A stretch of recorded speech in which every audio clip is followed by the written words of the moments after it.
2024 या वर्षाखेरीस शेवटच्या पंधरवड्यात धारणी पोलिसांनी गोवंश तस्करी विरोधात विशेष मोहीम चालवून 17 डिसेंबर रोजी 12 गायींना जीवनदान दिले होते. तसेच अज्ञात आरोपी विरुद्ध गुन्हे दाखल करण्यात आले आहे. तर यानंतर 29 डिसेंबर रोजी रात्रीच्या सुमारास धारणीपासून 40 किलोमीटर अंतरावरील डाबका गावात पोलिसांनी गुप्त खबरेवरून कत्तलीकरिता मध्य प्रदेश येथून हिवरखेड जाणाऱ्या 16 गोवंशची खेप पकडून गोवंश तस्करांमध्ये दहशत निर्माण केली आहे.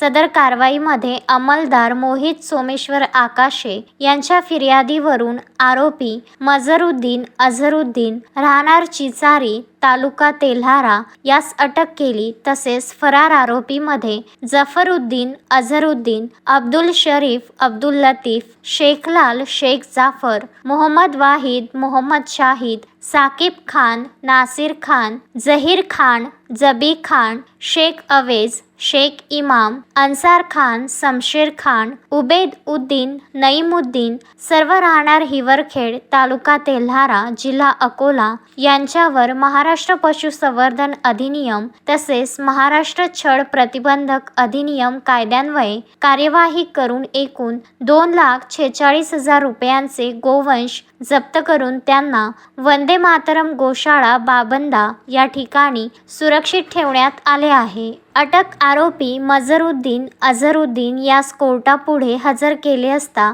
कोर्टाने त्यास 1 दिवसाची पोलीस कोठडीमध्ये रवानगी केली आहे. तसेच 31 डिसेंबर 2024 रोजी हरिसाल येथून प्रवासी ऑटोमध्ये कोंबून येत असलेला गोवंश बैल पकडून 2 आरोपीवर गुन्हा दाखल करून वाहन जप्त करण्यात आले आहे. अशी मागोमाग झालेल्या 3 कारवायांमुळे गोवंश तस्करांचे धाबे चांगलेच दणाणले असून पोलीस फरार आरोपीचा शोध घेत आहेत.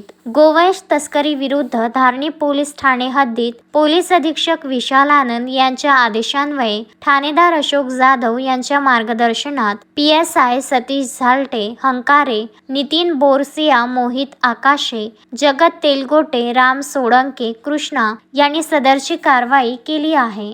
तस्मीन शेख, सुलेमान मेमन, शकील अहमदसह जुगल किशोर जयस्वाल. विदर्भ न्यूज, धारणी.